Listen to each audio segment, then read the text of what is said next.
ದೇವರ ನಮ್ಮ ಅಮ್ಮ ಬಂದು ನೋಡಿ ಬರಬಾ ಜವರ ಮರಿಗೌಡ ನೀಲು ಅಜ್ಜಿ ವಾ ಬಾಬಾ ಒಳಿಕೆ ಚೆನ್ನಾಗಿರಪ್ಪ ಒಳ್ಳೇದಾಗ್ಲಿ ಚೆನ್ನಾಗಿರಮ್ಮ ಬಾಬಾ ಹಾಂ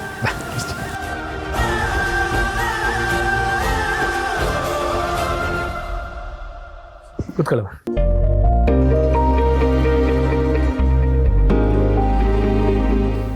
ಅಜ್ಜಿ ತೀರ್ಥಯಾತ್ರೆ ಎಲ್ಲ ಚಂದಾಗಿ ಆಯ್ತು ಆಯ್ತು ಕಣ್ಲ ಬೋಸಂದಾಗ ಆಯ್ತು ಕಣ್ಲ ಹಾಂ ವಯಸ್ಸಾಯಿತು ಮತ್ತೆ ಅಲ್ಲಿಗೆಲ್ಲ ಹೋಗೋಕ್ಕಾಗಕ್ಕಿಲ್ಲ ಅಂತ ಒಂದೇ ಕಿತ ಎಲ್ಲ ಮುಗಿಸ್ಕೊಂಡು ಗೂಡು ಸೇರ್ಕೊಂಬಿಟ್ಟೆ ಕಣ್ಲ ದೇವ್ರ ದರ್ಶನ ಮಾಡಿ ಜನ್ಮ ಸಾರ್ಥಕ ಆಯಿತು ಮತ್ತೆ ಅಲ್ಲಿಗೆಲ್ಲ ಹೋಗೋಕ್ಕಾಗಕ್ಕಿಲ್ಲ ಅಲ್ವಾ ಯಾವ ಜನ್ಮದ ಪುಣ್ಯನೋ ಏನೋ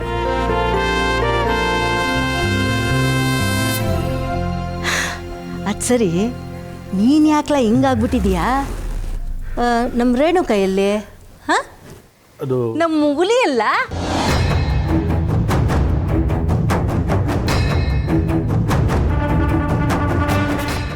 ಇದ್ಯಾಕೆ ಎಲ್ಲ ಮುಖ ನೋಡ್ಕೊತಾ ಇದ್ದೀರಾ ಸಿದ್ದೇಗೌಡ ಎಲ್ಲೋ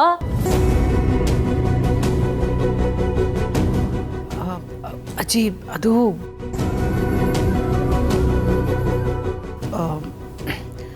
ಭಾವನಾ ಅವ್ರ ಅಜ್ಜಿಗೆ ಕಂಡೀಷನ್ ಸ್ವಲ್ಪ ಸೀರಿಯಸ್ ಆಗಿದ್ದರಿಂದ ಸಿದ್ದು ಅವರು ಭಾವನಾನ ಕರ್ಕೊಂಡು ಆಸ್ಪತ್ರೆಗೆ ಹೋದರು ಈಗಲೂ ಅಲ್ಲೇ ಅವ್ರ ಜೊತೆನೇ ಇದ್ದಾರೆ ಅನ್ಸುತ್ತೆ ಏನಂದ್ರೆ ದೊಡ್ಡೇಗೌಡ್ರು ವಂಶದ ಕೊಡಿ ಯಾರನ್ನೋ ಕಾಯ್ಕೊಂಡು ಆಸ್ಪತ್ರೆ ಬಾಗಲ್ ಮುಂದೆ ನಿಂತೈತಾ ಏನ್ಲಾ ಜವರ ಇದೆಲ್ಲ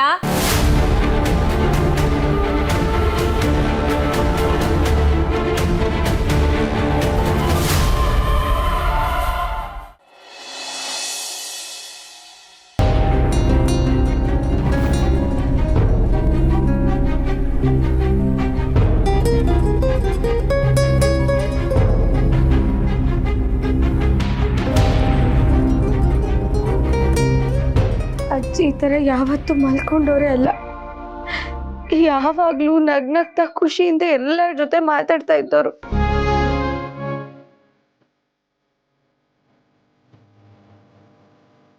ಆದ್ರೆ ಇವತ್ತು ನಾವೆಲ್ಲ ಹೀಗೆ ಕಣ್ಮುಂದೆ ಇದ್ರು ನೋಡ್ದೆ ಹಾಗೆ ಮಲ್ಕೊಂಡಿದ್ದಾರೆ.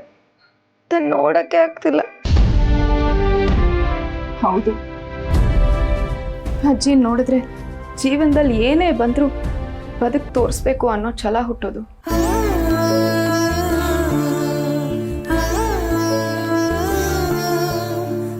ಆ ಛಲ ಎಲ್ಲರಲ್ಲೂ ತುಂಬಿಸ್ತಿದ್ರು. ಆದ್ರೆ ಇವತ್ತು ಛಲನೆ ಇಲ್ಲದೆ ಇರೋ ಹಾಗೆ ಮಲಗಿದ್ದಾರೆ.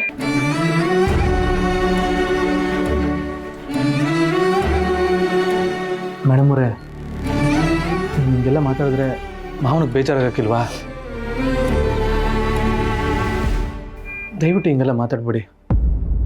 ಅಜ್ಜಿಗೆ ಪ್ರಜ್ಞೆ ಇಲ್ಲದೆ ಇರ್ಬೋದು, ಆದರೆ ಅವ್ರು ನಮ್ಮ ಕಣ್ಮುಂದೆನೇ ಅವರೇ. ಅಜ್ಜಿಗೆ ಯಾವಾಗ ಬೇಕಾದರೂ ಪ್ರಜ್ಞೆ ಬರ್ಬೋದು ಅಂತ ಆ ಡಾಕ್ಟರ್ ಹೇಳೋರಲ್ವಾ? ಅಲ್ಲಿವರೆಗೂ ಕಾಯೋಣ.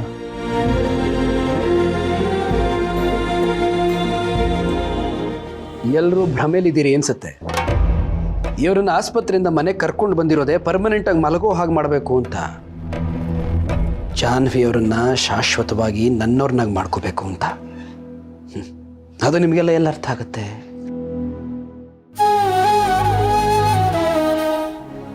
ಆದರೂ ಇಷ್ಟು ವಯಸ್ಸಲ್ಲೂ ಎಷ್ಟು ಲವಲವಿಕೆಯಿಂದ ಇರ್ತಿದ್ರು. ಅವ್ರನ್ನ ಈ ಪರಿಸ್ಥಿತಿನಲ್ಲಿ ನೋಡೋಕ್ಕೆ ತುಂಬ ಕಷ್ಟ ಆಗುತ್ತೆ ಬಾವ.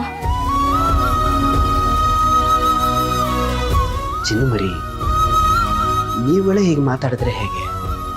ಅಜ್ಜಿ ನಿಮಗೆಲ್ಲ ಸ್ಫೂರ್ತಿ ಆಗಿದ್ರು ಅಂತ ಹೇಳ್ತೀರಿ. ಹಾಗಿದ್ಮೇಲೆ ಅವ್ರು ಹಾಕ್ಕೊಟ್ರು ಹಾದಿನಲ್ಲಿ ನಡಿಬೇಕೆ ಹೊರತು ಹೀಗೆ ಧೃತಿಗೆಡಬಾರ್ದಲ್ವಾ?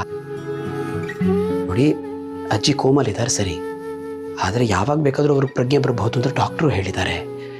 ಎಲ್ಲರೂ ಸ್ವಲ್ಪ ಧೈರ್ಯವಾಗಿರಿ.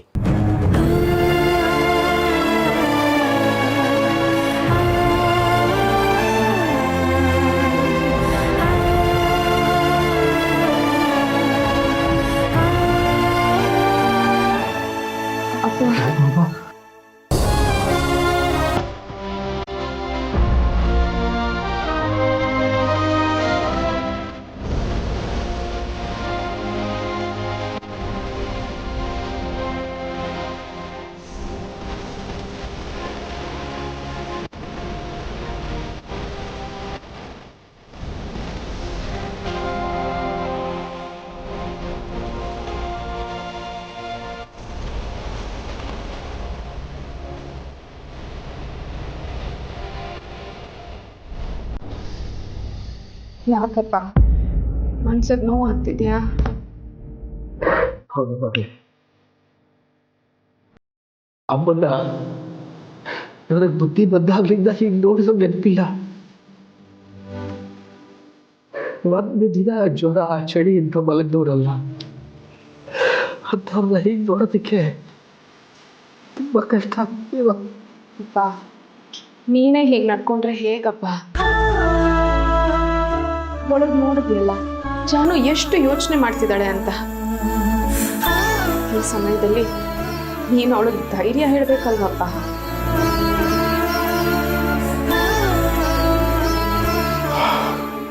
ಹೌದಮ್ಮ, ಅಮ್ಮ ದುಃಖದಲ್ಲಿ ನಾನು ಏನೇನೋ ಮಾತಾಡ್ತಾ ಇದ್ದೀನಿ. ಭಾವನಾ, ನಂಗೊಂದು ಆಲೋಚನೆ ಬಂದಿದೆ ಅಮ್ಮ.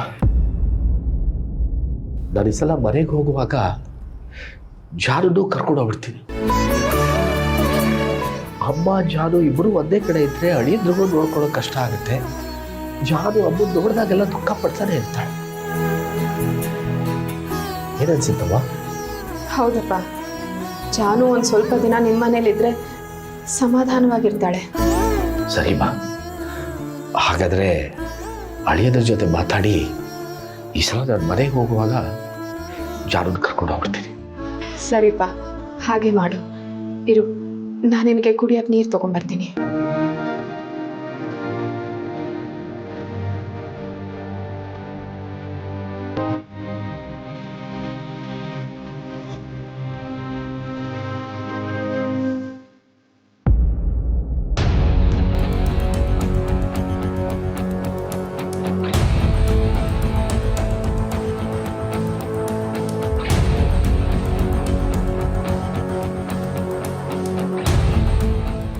ಏನ್ಲ ಜವರ, ಇದೊಂದು ವಿಷಯ ನನ್ನ ಕಿವಿಗೆ ಹಾಕ್ಬಿಟ್ಟು ನನ್ನ ನೆಮ್ಮದಿನೇ ಹಾಳು ಮಾಡ್ಬಿಟ್ರಲ್ಲ. ನೀನ್ ಎಲ್ಲಿಗ್ಲ ಹೋಗಿದ್ದೆ? ಇದೆಲ್ಲ ನಿನ್ ಕೈ ತಡಿಯಕ್ ಆಯ್ತಿರ್ಲಿಲ್ವಾ? ಯವ್ವ, ನಾನೇನು ಮಾಡ್ದವ? ಆಗ ಎಲೆಕ್ಷನ್ ಟೈಮ್ ಬೇರೆ. ಇತ್ತಾಗ ಇವನು ಮಾಡಿರೋದು ನೋಡೋಣ ಅಥವಾ ಎಲೆಕ್ಷನ್ ವಿಷಯ ತಲೆ ಕೆಡ್ಸ್ಕೊಳೋಣ ಅನ್ನೋ ವಿಷಯದಾಗೆ ನಾನು ತಲೆ ಕೆಟ್ಟೋಗಿತ್ತು ಕಣವ.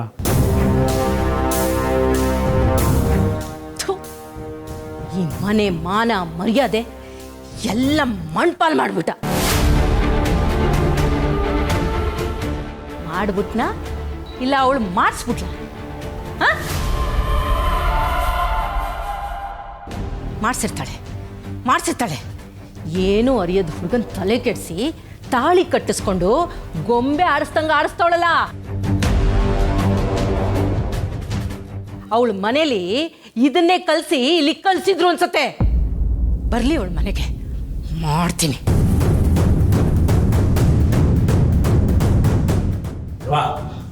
ನೀನು ಯಾಕವ ಈ ವಿಷಯಕ್ಕೆ ಇಷ್ಟೊಂದು ತಲೆ ಕೆಡ್ಸ್ಕೊತಾ ಇದೆಯಾ? ಈಗ ತಾನೇ ಪ್ರಯಾಣ ಮುಗಿಸ್ಕೊಂಡು ಬಂದಿದ್ಯಾ. ನೀನು ಹೊಸವಾಗಿ ನಿದ್ದೆ ಮಾಡವಾ? ನಿದ್ದೆನಾ? ಹೊಟ್ಟೆ ಉರಿತೈತೆ ಕಣ್ಲಾ. ನಿದ್ದೆ ಹೆಂಗ್ ಬಂದಾತು? ಇದಕ್ಕೆಲ್ಲ ನಿನ್ ಮಗಳು ಸಿಂಚನ ಅವಳಲ್ಲ, ಅವಳೇ ಕಣ್ಲ ಕಾರಣ. ಆ ಮನೆ ಕೆಲ್ಸಕ್ಕೆ ಬಾರ್ದಿದ್ದವನ್ ಹಿಂದೆ ಹೋಗಿದ್ದಕ್ಕೆ ಅಲ್ವೇ ಆ ಮನೆ ಅನಿಷ್ಟ ನಮ್ಮ ಮನೆಗೆ ಬಂದು ಬಕ್ಕರ್ಸ್ಕೊಂಡಿರೋದು. ಎಲ್ಲ ತಂದು ಬೀದಿಗೆ ನಿಲ್ಸವ್ರೆ. ಈಗ ಏನ್ ಹೇಳಿ ಏನ್ ಪ್ರಯೋಜನ? ಅದ್ ಸರಿ, ಎಲ್ಲ ನಿನ್ನೆಂಡ್ರು ನಾನು ಬಂದು ಎಷ್ಟೊತ್ತಾಯ್ತು, ಏನಾದರೂ ಬೇಕಾ ಬೇಡವಾ ಅಂತ ಬಂದು ಕೇಳಿದ್ಲ? ಎಷ್ಟಲಾ ಚರ್ವಿ ಅವಳಿಗೆ? ಕರೀಲ ಅವಳನ್ನ. ಅಜ್ಜಿ, ಅತ್ತೆ ಮನೇಲಿಲ್ಲ. ಮನೇಲಿಲ್ವಾ? ಎಲ್ಲಿಗ್ಲಾ ಹೋದ್ಲು? ಅದು ಅಜ್ಜಿ, ಅತ್ತೆ ಸಿದ್ದು ಮದುವೆ ಆಗಿದ್ದಕ್ಕೆ ಮನ್ಸಿಗೆ ಬೇಜಾರಾಗಿ 1-2 ದಿನ ಅವ್ರ ತವ್ರ ಮನೆಗೆ ಹೋಗಿ ಬರ್ತೀನಿ ಅಂತ ಅಂದ್ಕೊಂಡು ಹೋಗಿದ್ರು. ಓ, ನಾನು ಹೊಸ ದಿನ ಮನೇಲಿಲ್ಲ ಅಂದ ಮಾತ್ರಕ್ಕೆ ಒಬ್ಬೊಬ್ರು ಒಂದೊಂದು ದಿಕ್ಕಾಗ್ಬಿಟ್ರಾ? ನನ್ನ ಮನೆ ಹೆಂಗಿತ್ಲ? ಹೆಂಗಿದ್ದಿದ್ದು ಮನೇನ ಹೆಂಗ್ ತಂದು ನಿಲ್ಲಿಸ್ಬಿಟ್ರಿ? ನನ್ನ ಹುಲಿ ತಲೆ ಕೆಡಿಸಿ ಅವಳು ಹೇಳ್ದಂಗೆ ಕುಣ್ಕೊಂಡಿರಂಗೆ ಮಾಡ್ಕೊಂಡವಳಲ್ಲ. ಬರಲಿ ಮನೆಗೆ. ನಾನು ನನ್ನ ಹುಲಿನ ಹೆಂಗ್ ದಾರಿಗೆ ತರಬೇಕು ಹಂಗೆ ತಂದ್ಕೊಂಡು ಅವಳಿಗೆ ಯಾವ ಗತಿ ಕಾಣಿಸ್ಬೇಕೋ ಕಾಣಿಸ್ತೀನಿ. ಅದು ಎಷ್ಟು ಉರಿತಾಳೋ ಉರಿಲಿ, ಒಂದೇ ಸತಿಗೆ ಆರಿಸಿ ಕತ್ಲು ಮಾಡ್ಬಿಡ್ತೀನಿ.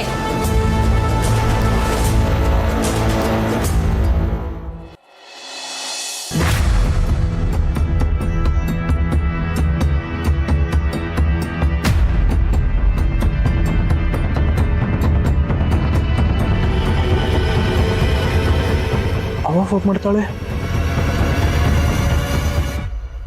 15 ಸಲ ಕಾಲ್ ಮಾಡೋಳೆ. ಏನಿರ್ಬೋದು? ಓ, ಈಗ ನಾನೇನಾರು ಹೋಗದೆ ಹೋದರೆ ಮನೆ ಹತ್ಕೊಂಡು ಹುರಿದ್ಬಿಡ್ತದೆ. ಮೇಡಮ್ ಅವರು ಇಂಥ ಪರಿಸ್ಥಿತಿಯಲ್ಲಿ ಅವ್ರನ್ನೂ ಕರ್ಕೊಂಡು ಹೋಗೋಕ್ಕಾಗೋದಿಲ್ಲ. ಹೋಗ್ಲಿ ಬಿಡು, ಮೇಡಮ್ ಅವ್ರನ್ನ ಇಲ್ಲೇ ಇರಿಸಿ ನಾನು ಒಬ್ಬನೇ ಹೋಗ್ಬಿಡ್ತೀನಿ. ಮೇಡಮ್ ಅವರೇ, ಮೇಡಮ್ ಅವರೇ, ಮೇಡಮ್ ಅವರೇ, ಅವ್ವ ಬೆಳಗಿಂದ 15 ಸಲ ಕಾಲ್ ಮಾಡೋಳೆ. ವಿಷಯ ಏನು ಅಂತ ಗೊತ್ತಿಲ್ಲ, ಫೋನ್ ಎತ್ತೋಕ್ಕೂ ಆಗಲಿಲ್ಲ. ಈಗ ನಾನು ಹೋಗದೆ ಹೋದರೆ ತುಂಬಾ ಕೋಪ ಮಾಡ್ಕೊತಾಳೆ. ಅದಕ್ಕೆ ನಾನು ಹೋಗ್ಬಿಟ್ಟು ಬರ್ತೀನಿ. ಸಿದ್ದು ಅವರೇ, ಇಲ್ಲಿಗೆ ಬರೋಕ್ಕಿಂತ ಮುಂಚೆ ನಿಮ್ಮ ಮನೆಯಲ್ಲಿ ದೊಡ್ಡ ಜಗಳನೇ ಆಗಿತ್ತು. ಈಗ ನೀವು ಒಬ್ಬರೇ ಹೋದರೆ ಮನೆಯವ್ರು ತುಂಬ ಕೋಪ ಮಾಡ್ಕೋತಾರೆ, ನಿಮಗೂ ತುಂಬ ಕಷ್ಟ ಆಗುತ್ತೆ. ನಾನು ನಿಮ್ಮ ಜೊತೆನೇ ಬರ್ತೀನಿ. ಅಯ್ಯೋ ಬೇಡ ಮೇಡಮ್ ಅವರೇ, ಅಜ್ಜಿನ ಬೇರೆ ಈ ಪರಿಸ್ಥಿತಿಲಿ ಬಿಟ್ಟೋಗೋದು ಸರಿಯಲ್ಲ. ಮಾವ ಬೇರೆ ತುಂಬಾ ನೊಂದ್ಕೊಂಡು ತುಂಬಾ ಬೇಜಾರು ಮಾಡ್ಕೊಂಬಿಟ್ಟವ್ರೆ. ಅವ್ರ ಜೊತೆಗಿರೋದು ಒಳ್ಳೇದು. ನೀವು ಅವ್ರ ಜೊತೆನೇ ಇರಿ. ಪರವಾಗಿಲ್ಲ ಸಿದ್ದು ಅವರೇ, ನಾನು ಅಪ್ಪ ಹತ್ರ ಮಾತಾಡ್ತೀನಿ, ಅವ್ರು ಅರ್ಥ ಮಾಡ್ಕೋತಾರೆ. ಇನ್ನೊಂದು ದಿನ ನಾವಿಬ್ಬರು ಬಂದು ಅಜ್ಜಿ ನೋಡ್ಕೊಂಡು ಹೋಗೋಣ. ಈಗ ಅಪ್ಪನಿಗೆ ಹೇಳಿ ಹೋಗೋಣ, ಬನ್ನಿ.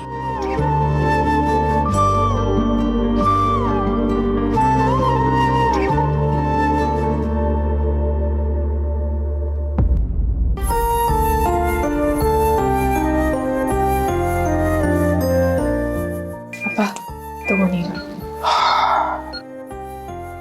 ಅಪ್ಪ, ಸಿದ್ದು ಅವ್ರ ಮನೆಯಿಂದ ತುಂಬ ಫೋನ್ ಬರ್ತಿದೆ. ನಾವೀಗ ಹೋಗಲಿಲ್ಲ ಅಂದರೆ ಅವ್ರು ತುಂಬ ಕೋಪ ಮಾಡ್ಕೋತಾರೆ. ಆದರೆ ಅಪ್ಪ, ನೀನು ಸಮಾಧಾನವಾಗಿರು. 1-2-3 ದಿನದಲ್ಲೇ ನಾನು ಸಿದ್ದು ಅವ್ರು ಮತ್ತೆ ಬಂದು ಅಜ್ಜಿ ನೋಡ್ಕೊಂಡು ಹೋಗ್ತೀವಿ. ಆಯ್ತು ಬಾ, ನನಗೂ ಅರ್ಥ ಆಗುತ್ತೆ. ನೀನು ಆ ಸಂಸಾರವನ್ನು ನೋಡ್ಬೇಕಲ್ವಾ? ಹೋಗಿ ಬನ್ನಿ. ಮಾವ ಏನಿದ್ರು ಫೋನ್ ಹಾಕಿ, ಕೂಡಲೇ ಬಂದ್ಬಿಡ್ತೀನಿ. ಆಗ್ಲೇ ಅಂತ ಹೋಗಿ ಬನ್ನಿ. ಹುಷಾರು. ಆಯ್ತು, ಹುಷಾರಪ್ಪ. ಜಾನು, ಬರ್ತೀನಿ ಸರ್. ಅಂಜಿನ ಹುಷಾರಾಗಿ ನೋಡ್ಕೋ ಜಾನು. ಜಯಂತ್ ಅವರೇ, ನಿಮ್ಮ ಸಹಾಯಕ್ಕೆ ಎಷ್ಟು ಥ್ಯಾಂಕ್ಸ್ ಹೇಳಿದ್ರು ಸಾಲಲ್ಲ. Thank you so much. ತುಂಬ ದೊಡ್ಡ ಮಾತು. ಇಬ್ಬರು ನಿಧಾನಕ್ಕೆ ಹೋಗಿ ಬನ್ನಿ.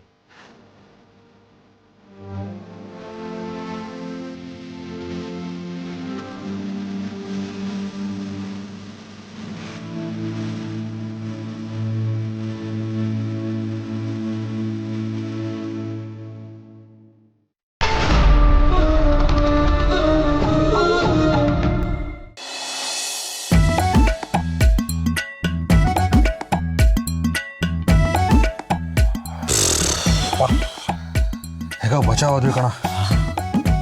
ಇಲ್ಲ ಅಂದರೆ ಅಜ್ಜಿ ನೋಡ್ಕೊಳ್ಳೋಷ್ಟರಲ್ಲಿ ನಮ್ಮ ತಿಥಿಯಾಗಿರೋದು. ಏನು ಹೇಳ್ತಾ ಇದೆಯಾ? ಅವ್ರ ಮೊಮ್ಮಕ್ಕಳಾಗಿ ಅವ್ರನ್ನ ನೋಡ್ಕೊಳ್ಳೋದು ನಮ್ಮ ಕರ್ತವ್ಯ ಅಲ್ವೇನಾ? ಏನೋ ನೀನು ಅದೇನು ನೋಡ್ಕೊಳಪ್ಪ, ನನ್ನ ಕೈಲಂತೂ ಆಗಲ್ಲ. ನನ್ನ ಹತ್ರ ದುಡ್ಡಿಲ್ಲ, ಬಡಪಾಯಿ ಕಣ, ನಂದೇ 1000 ಸಮಸ್ಯೆ ಇದೆ. ಜಯಂತ್ ನೋಡ, ಒಳ್ಳೆ ಕೆಲಸ ಮಾಡಿದ್ದಾರೆ. ಅಜ್ಜಿನ ಅವ್ರ ಮನೆ ಕರ್ಕೊಂಡೋಗಿದ್ದಾರೆ. ಬೇರೆ ಯಾರಾದ್ರೂ ಆಗಿದ್ರೆ ನೀವೇ ಕರ್ಕೊಂಡು ಇಟ್ಕೊಳ್ಳಿ ಅಂತಿದ್ರು. ಆಗ ನಮ್ಮ ಜೇಬಿಗೆ ಕತ್ರಿ ಬಿದ್ದಿರೋದು. ಅದು ನಿಜಾನು ಬ್ರೋ. ಬ್ರೋ, ಭಾವ ಮನೆ ಪೂರ್ತಿ ಹಾಸ್ಪಿಟ್ಲ್ ಥರ ಚೇಂಜ್ ಮಾಡಿಬಿಟ್ಟಿದಾರಂತೆ. ಏನು ಬೇಕೋ ಎಲ್ಲ ರೆಡಿ ಇರುತ್ತಂತೆ. ಅದಕ್ಕೆ ಕಣ, ಅದಕ್ಕೆ ಹೇಳಿದ್ದು, ಜಯಂತನಂತ ಅಳಿಯ ಪಡೆಯೋದಕ್ಕೆ ನಮ್ಮ ಅಪ್ಪ ಅಮ್ಮ ಪುಣ್ಯ ಮಾಡಿದ್ದಾರೆ. ಹಾಗಂತ ಎಲ್ಲದನ್ನು ಭಾವನ ತಲೆ ಮೇಲೆ ಹಾಕಿದ್ರೆ ಏನೋ ಚೆನ್ನಾಗಿರುತ್ತೆ. ಏನು ಅಂದ್ಕೊಳಲ್ಲ ಅವರು. ಸ್ವಲ್ಪ ನಾವು ಸಹಾಯ ಮಾಡಬೇಕಲ್ಲ. ಅವನಿಗೇನು ಸಹಾಯ ಮಾಡೋದ? ಅವನ ಹತ್ರ ಬೇಕಾದಷ್ಟು ದುಡ್ಡಿದೆ. ಅವನು ಕೂತಲ್ಲೇ ಕಾಲು ಬುಡಕ್ಕೆ ದುಡ್ಡು ಬಂದು ಬೀಳುತ್ತೆ. ಅವನಿಗೇನು ಸಹಾಯ ಮಾಡೋದ? ನನಗೇನು ಬೇಕಾದ್ರೆ ಮಾಡು, ನನ್ನ ಕೈಲಾಗಲ್ಲ. ಚೆನ್ನಾಗಿ ಹೇಳಿದೆ. ನನ್ನ ಹತ್ರ ಎಲ್ಲ ಇದೆ ದುಡ್ಡು. ಏನೋ ನನ್ನ ಹೆಂಡತಿ ಸಪೋರ್ಟ್ ಮಾಡ್ತಿರೋದ್ರಿಂದ ಬದುಕ್ತಾ ಇದ್ದೀನಿ. ಇಲ್ಲದಿದ್ರೆ ನನ್ನ ಪರಿಸ್ಥಿತಿ ಗೊತ್ತಲ್ಲ, ಚೊಂಬೆ. ನಮ್ಮ ದೇವರ ಸತ್ಯ ನನಗೆ ಗೊತ್ತಿಲ್ವಾ? ನಿನ್ನ ಕೈಲಿ ಅಧಿಕಾರ ಇದೆ.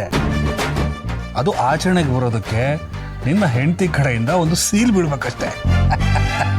ನೀನೊಂಥರ ಎಂಕಿಲ್ದಿರೋ ಕಾಸ್ಟ್ಲಿ ಪೆನ್ ಇದ್ದಂಗೆ ಕಣ. ಜೋಕ ಕೊಡು.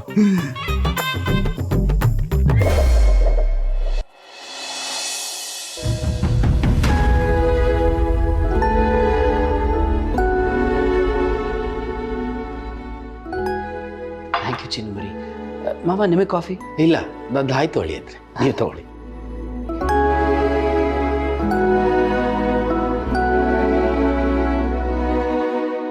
ಏನು ಮಾವ, ಏನೋ ಹೇಳಬೇಕು ಅಂತಿದ್ದೀರಿ ಅನ್ಸುತ್ತೆ, ಹೇಳಿ. ಅದು ಜಾನುದ ನಮ್ಮ ಮನೆಗೆ ಒಂದು ಸ್ವಲ್ಪ ದಿನಕ್ಕೆ ಕರ್ಕೊಂಡು ಹೋಗೋಣ ಅಂತ ಅಳಿ ಅಂದರೆ. ಯಾಕೆ ಮಾವ, ಜಾನಿಯವ್ರೇನಾದರೂ ಇಲ್ಲಿ ಇರೋದಕ್ಕೆ ತೊಂದರೆ ಆಗ್ತಿದೆ ಅಂತ ಹೇಳಿದ್ರಾ? ನೋಡಿ, ಅವರಿದ್ರೆ ನನಗೆ ಧೈರ್ಯ. ಅದೇನೋ ನಿಜ ಅಳಿ ಅಂದರೆ, ಆದರೆ ಜಾನು ತಾಯಿ ಆಗ್ತಾ ಇದ್ದಾಳೆ. ಇಂಥ ಸಮಯದಲ್ಲಿ ನೀವು ಅಮ್ಮನೂ ನೋಡಿಕೊಂಡು ಜಾನೂ ನೋಡ್ಕೊಳ್ಳೋದಕ್ಕೆ ಕಷ್ಟ ಆಗಲ್ವಾ ಅಂತ. ಮಾವ, ನನಗೆ ಇಬ್ಬರನ್ನು ನೋಡ್ಕೊಳ್ಳೋ ಶಕ್ತಿ ಇದೆ ಮಾವ, ಪ್ಲೀಸ್ ಡೋಂಟ್ ವರಿ. ಅಯ್ಯೋ, ನಿಮ್ಮ ಕಾಳಜಿ ಬಗ್ಗೆ ನಾನು ಮಾತಾಡ್ತಿಲ್ಲ ಅಳಿ ಅಂದರೆ. ನಿಮ್ಮ ಸ್ಥಾನದಲ್ಲಿ ಬೇರೆ ಯಾರಾದರೂ ಇದ್ದರೆ ನನ್ನ ಪರಿಸ್ಥಿತಿ ಹೇಗಿರ್ತಿತ್ತು ಅಂತ ನನಗೆ ಗೊತ್ತು. ನನ್ನ ಹೊಟ್ಟೆಯಲ್ಲಿ ಹುಟ್ಟಿದ ಮಕ್ಕಳಿಗಿಂತ ನಮ್ಮ ಮನೆ ಬಗ್ಗೆ, ಅಮ್ಮನ ಬಗ್ಗೆ ನೀವು ತೋರಿಸ್ತಾ ಇರೋ ಪ್ರೀತಿ ಕಾಳಜಿಗೆ ನಾನು ಯಾವಾಗ ತೀರಿಸ್ತೀನೋ. ಅಪ್ಪ, ಯಾಕೆ ನೀನು ಹೀಗೆಲ್ಲ ಮಾತಾಡ್ತಿದ್ಯಾ? ಅಳಿಯ ಅಂದ್ರು ಮನೆ ಮಗ ಅಂತ ಅಲ್ವಾ? ನಿಜವಾಗ್ಲೇ. ಆದರೆ ನೀವು ಬೆಳಗ್ಗೆಯಿಂದ ರಾತ್ರಿ ತನಕ ಅಮ್ಮನ ನೋಡಿಕೊಂಡು ದುಃಖ ಪಡ್ತಾ ಇದ್ರೆ ಆ ದುಃಖದ ಪರಿಣಾಮ ನಿನ್ನ ಹೊಟ್ಟೆಲಿ ಬೆಳೀತಾ ಇರೋ ಮಗುಗೂ ಆಗುತ್ತೆ ಕಣೋ. ಅಳಿಯಂದ್ರೆ, ಈಗಿನ ಕಾಲದ ಹೆಣ್ಮಕ್ಳು ಸೂಕ್ಷ್ಮ, ಅದಕ್ಕೆ ಅವಳನ್ನು ಕರ್ಕೊಂಡು ಹೋಗ್ತೀನಿ ಅಂತ ಹೇಳಿದೆ. ಇಲ್ಲಾಂದ್ರೆ ಅಮ್ಮನ್ನೇ ಕಳಿಸ್ಕೊಡಿ, ಅಮ್ಮನ್ನೇ ಕರ್ಕೊಂಡು ಹೋಗ್ತೀನಿ. ಮಾವ, ನೀವು ಹೇಳೋ ಮಾತುಗಳು ನನಗೆ ಅರ್ಥ ಆಗ್ತಾ ಇವೆ. ಆದರೆ ನಿಮ್ಮ ಮಗನ ಸ್ಥಾನದಲ್ಲಿ ನಿಂತು ಒಂದು ಮಾತು ಹೇಳ್ತಾ ಇದ್ದೀನಿ ಕೇಳಿ. ನೀವಿವಾಗ ಜಾನ್ವಿ ಅವರನ್ನು ಇಲ್ಲಿಂದ ಅಲ್ಲಿ ಕರ್ಕೊಂಡು ಹೋಗಬಹುದು. ಆದರೆ ಅಲ್ಲಿಗೆ ಹೋದ್ಮೇಲೆ ಅವರು ಅಜ್ಜಿ ಬಗ್ಗೆ ಅಥವಾ ನನ್ನ ಬಗ್ಗೆ ಯೋಚನೆ ಮಾಡೋದು ಕಮ್ಮಿ ಮಾಡ್ತಾರೆ ಅಂತ ಅನ್ಸುತ್ತಾ? ಇನ್ನೂ ಹೆಚ್ಚು ಯೋಚನೆ ಮಾಡ್ತಾರೆ ಮಾವ. ನೀವು ಇಲ್ಲಿಂದ ಅವ್ರನ್ನ ಕರ್ಕೊಂಡು ಹೋಗಿ ಯಾವುದೇ ಪ್ರಯೋಜನವೂ ಆಗೋದಿಲ್ಲ. ಅದು ನಿಜನೇ. ಆದರೆ ಇವರಿಬ್ಬರು ಇಲ್ಲೇ ಇದ್ದರೆ ನಿಮಗೆ ಕಷ್ಟ ಆಗುತ್ತಲ್ಲ ಅಂತ ಅಳಿಯತ್ರೆ. ಮಾವ, ನನಗೇನು ಕಷ್ಟ ಇಲ್ಲ ಅಂತ ನಾನು ಹೇಳ್ತಾ ಇದ್ದೀನಲ್ಲ. ಅದು ಅಲ್ಲದೆ ಇಲ್ಲಿ ಹತ್ತಿರದಲ್ಲೇ ಆಸ್ಪತ್ರೆ ಇದೆ. ಫೋನ್ ಮಾಡಿದ್ರೆ ಡಾಕ್ಟ್ರು ಮನೆಗೆ ಬಂದು ನೋಡ್ಕೊಂಡು ಹೋಗ್ತಾರೆ. ಎಲ್ಲ ಫೆಸಿಲಿಟೀಸು ಇಲ್ಲೇ ಇರೋದ್ರಿಂದ ಇವರಿಬ್ಬರು ಇಲ್ಲೇ ಇರೋದು ಸೂಕ್ತ ಅಂತ ನನಗನ್ಸುತ್ತೆ. ಇಷ್ಟನ್ನು ಹೇಳಿದ್ದೀನಿ. ನಿಮಗಿದು ಸರಿ ಅನಿಸಿದ್ರೆ ಹೀಗೆ ಮಾಡೋಣ. ಎಲ್ಲೇ ಹೋದರೆ ನೀವು ಜಾನುವಾರನ್ನ ಕರ್ಕೊಂಡು ಹೋಗ್ಬೋದು ಮಾವ.